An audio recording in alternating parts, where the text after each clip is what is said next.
YouTube was it's your boy Zell back with another bang. In this video, we got Keith Thurman smoke Brock Jarvis in round 3. Let's get it. Keith Thurman, two-time welterweight champion. WB, he was once a unified champion at welterweight. Real level type of talent, elite type of talent.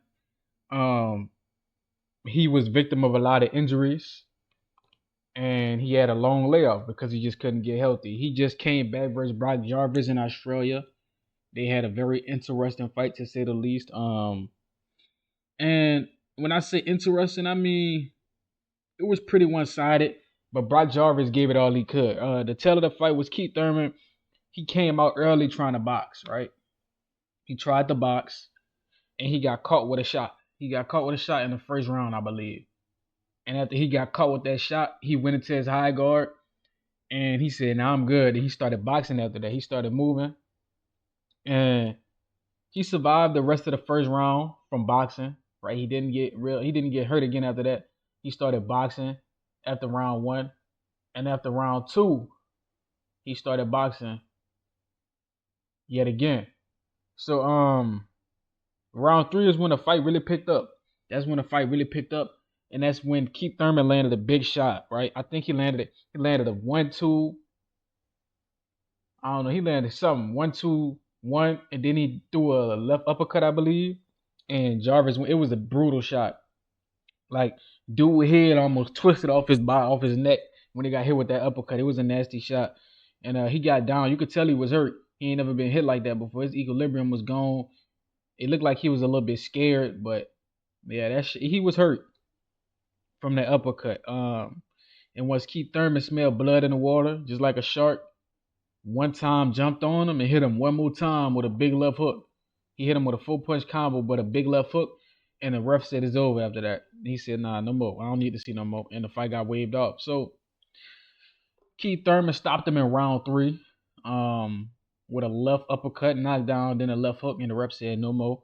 So it was pretty dominant after round 2, and round 3 was dominant. He dominated round 3, and that was all it took. And this just goes to show you the difference between a world level fighter and a local guy in Australia.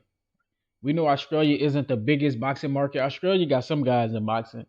Australia's most successful, biggest guys in the sport: George Kambosos, Tim Tszyu, Jay Opatai. He a dog. I like Jay Opatai. Australia got some guys, but they're not the biggest market for boxing, right? But this performance, I give it a B minus. All right, I give it a B minus. It was solid. Cause I'm gonna be honest, it was impressive. Keith Thurman can crack. No matter, he old, he done been injured, but that dude technique, he not a big muscular dude either, but he got go muscles, right? Brock Jarvis had a whole bunch of show muscles, right? He probably trained like a bodybuilder, but Keith Thurman got go muscles. He got flexible, elastic, explosive muscles, and Brock Jarvis couldn't keep up. Brock Jarvis had them big, bulky weightlifting muscles. It's a difference between being a weightlifter and a boxer. And Brock Jarvis looked like a weightlifter, right? He looked like Frank Martin in the ring, right? Tank Davis was laughing. He was like, "You too big." When all these big buff dudes, it's cool to be big and buff, but how you gonna throw a fast punch when you that damn buff? How you gonna keep your stamina for 12 rounds when you that buff? Being that buff that's not a boxing build. That's a wrestling build. That's a wrestling build / weightlifter build. That's not a boxing build. You feel me? But we knew Keith had been to the world level, and like I said, it was impressive, but it was to be expected, right? It was impressive, but it wasn't unexpected, right? We all knew this was gonna happen. And Keith been to the world level. Brock hasn't come close to the world level.